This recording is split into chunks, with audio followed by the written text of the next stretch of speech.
Hello everybody and welcome to Storm Reads, and it's time for the daily reading vlog.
Good morning everybody.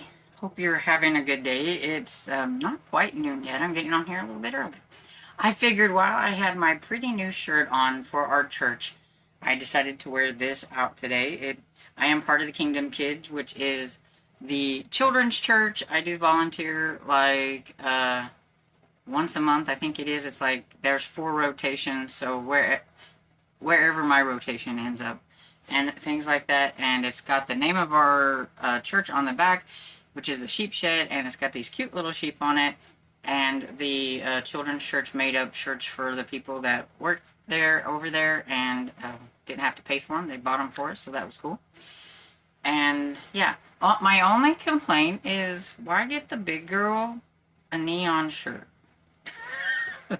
There were red, there were dark green, there were orange, but no, I get them like neon shirt. But yeah, it's okay. You would have seen a little clip, and you would have seen where it was a little bit where it was still in the video. That was because Dad wanted me to show you that the pig, the pink pig in our friend's yard, has a baby pig now. And he's like, there's nobody behind me, so I can just stop here and you can get a good picture of the pig. So that's what you would have seen in the video clip before. And everything is our friend's pink pig and baby pig. They're old, like propane tanks that somebody has attached somehow. Little pig ears and a tail and a little face, and it's really cute and everything. And the little pig was adorable too. When we noticed that there was a baby pig out there, it about cracked me up, because I mean, it was funny enough with just the big pink pig, but now it's those little baby pig and everything, and it's got a smiley face on it, so it's kind of cute. And anyway, so that's this morning, and I am 63% into Murder on a Scottish Island by Lydia Travers. I will get that right one of these days. And yeah, it's okay. I may be skimming through a little bit of it. I just want to know who done it. I want to know if I'm anywhere right with who might be the murderer or fraudster turned murderer, or if there's more than one person, because I kind of think that they're in cahoots with each other, because I feel like there needs to be a woman involved to get these women to do what the man wants. That's how I feel. And I feel like it started out as more like of a fraud thing and has escalated to a murder thing. But I'm not sure. That's just my thoughts and everything. Well, let's just see if Know-It-All Poppy can figure it out, because she thinks she is so much better at this than the inspector. But I think her lady's maid is better at detecting than she is, because she can pop up some of these little zinger lines that crack me up because it makes Poppy mad because Poppy didn't think of it. Because she's like, well, did the inspector do this or whatever it is? And she's like, dadgummit, I didn't think about that or whatever, you know? And she's like, oh, it makes her mad because she didn't come up with the idea first. And it cracks me up every time because Poppy thinks she's so good at this. And so I love it whenever the lady's maid pops up with something. And she's like, where are you getting like this, you know, her detective skills? It's because she dabbles in the occasional mystery crime novel. So it's kind of also funny that this prim and proper kind of lady's maid also reads mystery and crime novels. So, and so yeah, so really, Elspeth is my favorite character, and what kind of keeps the story a little bit on the interesting side of things whenever she's in the picture, because she can just really come off with these, like, either the prim and proper lady shouldn't do this thing and make Poppy mad, or comes up with a better reasoning for the person doing the crime than Poppy can, and that cracks me up. But, so yeah, so I'm gonna hope to try to get in a little bit more of this, but when it comes to eyeball reading, I'm usually, nighttime is probably the better time for that, because I'm always busy on the computer doing things and trying to get things set up for videos and all that stuff. So it's easier to listen to an audio doing that. But I am going to try to see, maybe at lunchtime, instead of watching YouTube, I could read some on the... and we'll see. But I will probably still be continuing to listen to The Unholy by Heather Graham, because I'm really interested in that one. And maybe I will try a little bit more of Murder in Bloomsbury, but I can really tell that I'm not really that interested in it. So I may be searching for another book for the prompt of nobody talks about a book. That's not the hard thing, is like the one, it's supposed to be that nobody ever talks about it, and I could use one of my retro books if I read quicker. Because I feel like, you know, nobody really talks about them. But anyway, I will figure it all out later what I'm going to do with that prompt. There's still plenty of month, and I still have a hall pass. If I can't find anything, I can slip the little hall pass in there and use 2 hall passes for the for the readathon instead of the one that I was using. I'm not opposed to that, but I do want to try to find a book that I can fit in there. So we'll see. But for now, I'm going to get off of here and turn the air on because it's getting a little hot up here. But I was trying to make this before I had to turn the air on and everything. So I'll catch you later.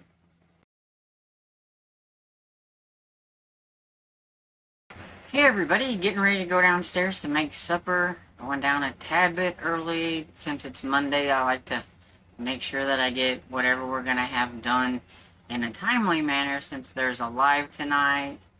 And so I thought I'd pop in because I just finished my chapters for Payment in Kind by J.A. Jance.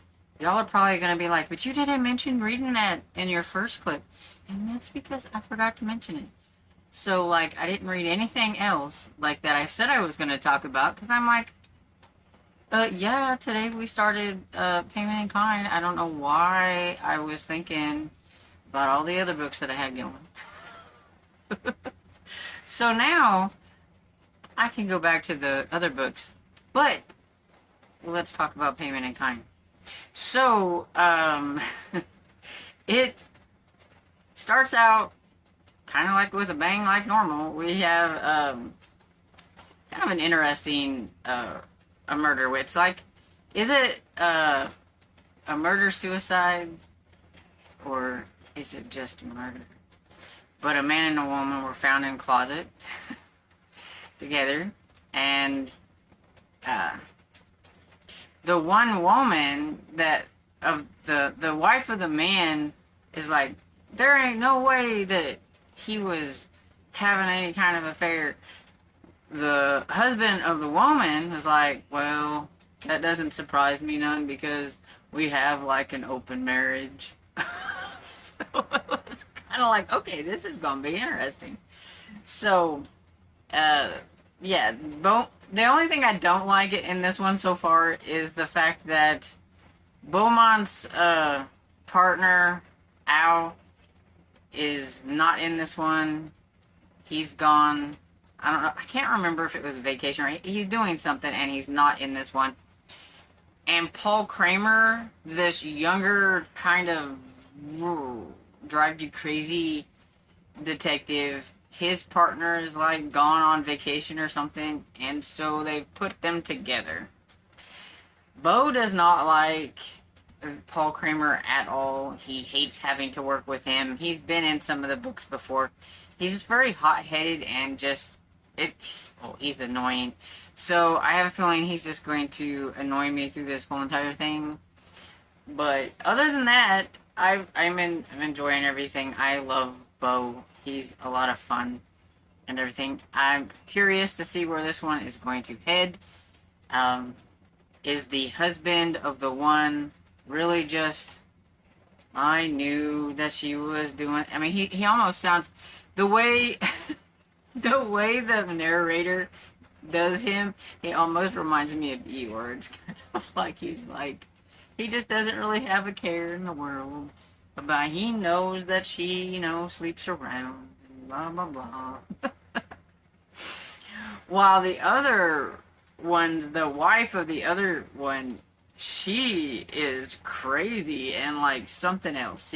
She was bonkers before they like even tried to explain to her like what was going on. Then she refused to believe that that was her husband because her husband doesn't do that kind of thing and all that kind of stuff. But it's like, well, I don't know, if he's married to you, maybe he does. Okay, so that one's gonna be fun, I'm sure. And also, I think, yeah, I'm pretty sure. I think I'm going to put Murder in Bloomsbury on hold. I think I'm going to DNF that one. Maybe like more of a soft DNF, because I enjoyed the first one. I gave it 4 stars, so I must have liked it. I just don't remember enough of it, and I'm just not into the second one. And I think a lot of it's because I can't remember the characters and everything from the first one enough to like want to listen to it. I don't know. I'm just not feeling it. So I'm going to put it in the DNF section, and I will put a little caveat that if I feel like it, I want to read that trilogy at some point, I gotta start back at number 1. So now I gotta find another book that people don't talk about. And I just don't know what that's going to be. I will find something. Well, anyway, that's pretty much all I have to report right now, so I'm going to go downstairs and fix something maybe. Hey everybody, coming in to wrap everything up for the day. I didn't really get a whole lot of reading done. Even I was hoping to read on Suspense, but I had a package come in the mail and it was late, and so it actually showed up pretty much right whenever sprints were, so I had to go downstairs and get that, and it was a very awesome gift. And I did also get some bookish mail in the mail, so I thought I would open this up and everything. This traveled from a very long way. It came from overseas. I don't know if the person would like me to like say who it was. I'm not going to, but it's like totally awesome. And I did, by the way, read a little bit on Murder Murder on the Scottish Island. I'm now 68% into it. So, maybe a little bit, but just not really enough to... Oh, it comes with a little card. Cool.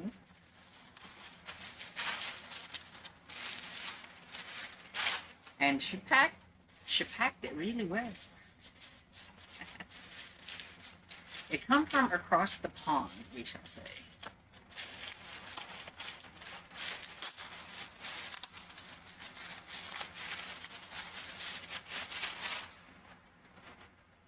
She was reading this and she showed it, and I looked it up, and like it wasn't available here in the United States yet. And so when she finished it, she said she'd send it to me. And so it's a box full of murders by Janice Howlett. And people may realize the name Janet Howlett because she writes those adult mysteries where you it kind of goes in reverse. Like, you have somebody trying to figure out the mystery, and you get emails and text and all that kind of stuff, and you get like the whole cast of characters, and you're trying to figure out maybe like who is the one that was going to get murdered, and then you have to figure out who it is that done it. And she has a middle grade book, and this is her first middle grade book, and I'm so excited to give this a try. I don't know. Oh, it does look like it might be a little bit the same way too. Oh, this is so cool. I didn't know if it was going to be, but see, it's got like the text and all that stuff through and everything. So that's going to be super cool. Anyway, so I am really excited to try this one. It says, can Ava and Luke solve the case? And I bet we're going to be trying to solve the case with them. So that'll be super cool. So thank you to the person who sent that to me. And that is pretty much all I have for right now. So I'm going to get off of here and edit on this video during this last reading sprint so that I will be able to get it put up whenever we're done. So I hope you had a great day, and I hope you enjoyed this video. And if you did, please give it a thumbs up and subscribe. And I will see you all in the next video. Bye.